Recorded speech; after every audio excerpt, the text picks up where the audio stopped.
Hi friends, ഇന്ന് നമുക്ക് നല്ല ക്രിസ്പി ആയിട്ടുള്ള കോളിഫ്ലവർ ഫ്രൈ തയ്യാറാക്കാം. അപ്പോൾ നമുക്കതെങ്ങനെ തയ്യാറാക്കുന്നതെന്ന് നോക്കാം. അപ്പോൾ നമുക്ക് ആദ്യം തന്നെ കോളിഫ്ലവർ ഒന്ന് വേവിച്ചെടുക്കണം. അപ്പോൾ അതിന് വേണ്ടിയിട്ട് ഞാനിവിടെ ഒരല്പം വെള്ളം എടുത്തിട്ടുണ്ട്. ഇതിലോട്ട് ഉപ്പും കുറച്ച് മഞ്ഞൾപ്പൊടിയും കൂടി ചേർത്ത് കൊടുക്കാം. ഈ വെള്ളം നല്ലതുപോലെ ചൂടാവണം. അതിനുശേഷം നമുക്കിതിലോട്ട് കോളിഫ്ലവർ ചേർത്ത് കൊടുക്കാം. അപ്പോൾ വെള്ളം നല്ലതുപോലെ ചൂടായി തിളച്ച് തുടങ്ങിയിട്ടുണ്ട്. നമുക്ക് ഈ സമയത്ത് കോളിഫ്ലവർ ഇതിലോട്ട് ചേർത്ത് കൊടുക്കാം. പിന്നെ നമ്മൾ കോളിഫ്ലവർ കട്ട് ചെയ്യുമ്പോൾ ഒരുപാട് വലിയ സൈസായിട്ട് കട്ട് ചെയ്യരുത്. ഒരല്പം ഇതേപോലെ കുറച്ച് ചെറിയ പീസസ് ആയിട്ട് കട്ട് ചെയ്തെടുക്കാം. ഇങ്ങനെ ചെറിയ പീസസ് ആയിട്ട് നമ്മളിത് കട്ട് ചെയ്യുമ്പോൾ നമ്മളത് വറുത്ത് കഴിയുമ്പോഴും നല്ല ക്രിസ്പി ആയിരിക്കും.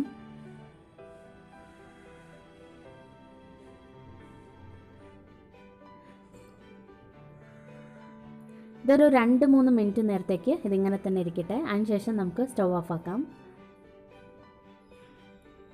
ഇത് ഒരുപാട് സമയത്ത് നമ്മളിത് തിളപ്പിക്കേണ്ട ആവശ്യമില്ല. ഇപ്പോൾ ഒരു 2-3 മിനിറ്റ് ആയിട്ടുണ്ട്. നമുക്കിതിനി വെള്ളത്തിൽ നിന്നും എടുത്ത് മാറ്റാം. ഇത് നമുക്ക് വേറൊരു സൈഡിലേക്ക് മാറ്റി വയ്ക്കാം. ഇനി നമുക്ക് ഈ കോളിഫ്ലവർ ഫ്രൈ തയ്യാറാക്കാനുള്ള ബാറ്റർ തയ്യാറാക്കാം. അതിന് വേണ്ടിയിട്ട് നമുക്കൊരു ബൗളിലേക്ക് 3 ടേബിൾ സ്പൂൺ കടലമാവ് ചേർത്ത് കൊടുക്കാം.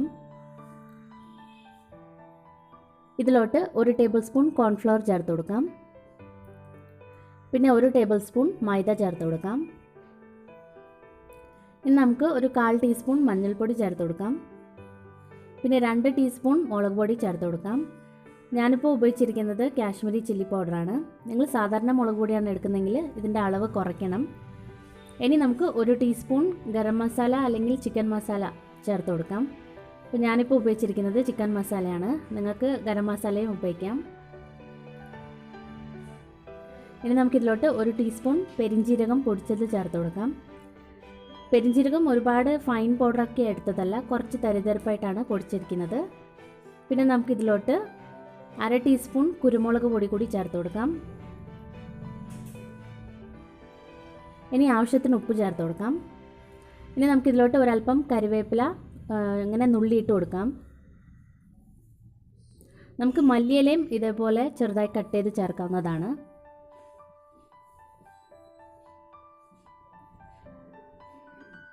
ഇനി നമുക്കിതിലോട്ട് അരമുറി നാരങ്ങയുടെ നീര് കൂടി ചേർത്ത് കൊടുക്കാം. പുളി ഒരുപാട് ഇഷ്ടമാണെങ്കിൽ 1 നാരങ്ങയുടെ നീര് ചേർക്കാവുന്നതാണ്. ഇനി നാരങ്ങയ്ക്ക് പകരം നമുക്ക് വേണമെങ്കിൽ തൈരും ചേർക്കാം. ഇനി നമുക്ക് ഇത് വെള്ളം ഒഴിച്ച് മിക്സ് ചെയ്തെടുക്കാം.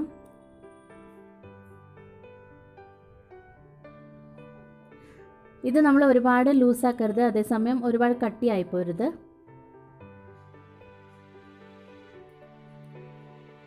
ഞാനിതിലേക്ക് ജിഞ്ചർ ഗാർലിക് പേസ്റ്റ് ചേർക്കാൻ മറന്നുപോയി. അപ്പോൾ 1 ടീസ്പൂൺ ജിഞ്ചർ ഗാർലിക് പേസ്റ്റ് കൂടി ചേർത്ത് കൊടുക്കാം.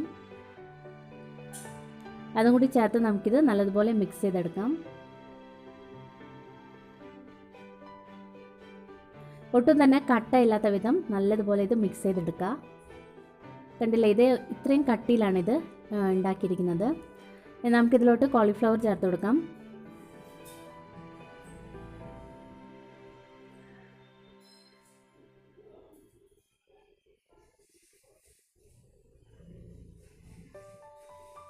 ഇതിനെ നല്ലതുപോലെ മിക്സ് ചെയ്തെടുക്കുക.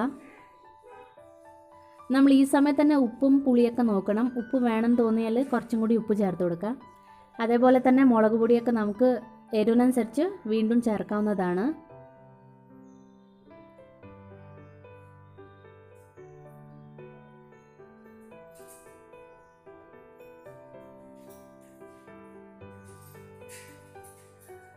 എല്ലാ ഭാഗത്തും ഈ മാവ് നല്ലതുപോലെ ഒട്ടിപ്പിടിക്കണം. അപ്പോൾ ഇതെല്ലാം നല്ലതുപോലെ മിക്സ് ചെയ്തെടുത്തിട്ടുണ്ട്. ഇതിന് വേണമെങ്കിൽ നമുക്ക് ഒരു അരമണിക്കൂർ നേരത്തേക്ക് ഫ്രിഡ്ജിൽ വെച്ചതിന് ശേഷം നമുക്ക് വറുക്കാം. അതല്ലെങ്കിൽ ഉടനെ തന്നെ വറുക്കാം. അപ്പോൾ ഞാനിപ്പോൾ ഇത് ഇപ്പോൾ തന്നെ വറുക്കാൻ പോവാണ്. അപ്പോൾ ഞാനിവിടെ എണ്ണ ചൂടാക്കാൻ വെച്ചിട്ടുണ്ട്. എണ്ണ നല്ലതുപോലെ ചൂടാവണം. അതിനുശേഷം നമുക്കിതിലോട്ട് കോളിഫ്ലവർ ചേർത്ത് കൊടുക്കാം. അപ്പോൾ നല്ല ഹൈ ഫ്ലെയിമിൽ തന്നെയാണുള്ളത്. അപ്പോൾ നമ്മുടെ എണ്ണ നല്ലതുപോലെ ചൂടായിട്ടുണ്ട്. ഇതിലോട്ട് നമുക്ക് കോളിഫ്ലവർ ചേർത്ത് കൊടുക്കാം. ഞാൻ വെളിച്ചെണ്ണയാണ് ഉപയോഗിച്ചിരിക്കുന്നത്. കോളിഫ്ലവർ എന്തായാലും 1/4 ഭാഗം വെന്തതാണ്. അപ്പോൾ നമുക്ക് നല്ല ഹൈ ഫ്ലെയിമിലിട്ട് തന്നെ ഇത് വറുത്തെടുക്കാം. നല്ല ഗോൾഡൻ കളർ ആവുന്നവരെ വറുത്തെടുക്കുക. ഇത് നമ്മൾ കോരി മാറ്റുന്ന തൊട്ട് മുമ്പ് കുറച്ച് കരിവേപ്പില നമുക്ക് ഇട്ട് കൊടുക്കാം. അപ്പോൾ നല്ലൊരു ഫ്ലേവർ കിട്ടും. നമുക്കിത് കോരി മാറ്റാം. ബാക്കിയുള്ള കോളിഫ്ലവറും നമുക്ക് ഇതേപോലെ തന്നെ വറുത്തെടുക്കാം.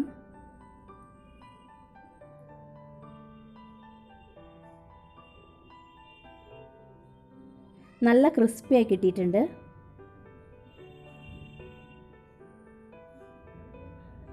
അപ്പോൾ നമ്മുടെ കോളിഫ്ലവർ ഫ്രൈ ഇവിടെ റെഡി ആയിട്ടുണ്ട്. നല്ല ക്രിസ്പിയാണിത്, അതേപോലെ നല്ല ടേസ്റ്റിയുമാണ്.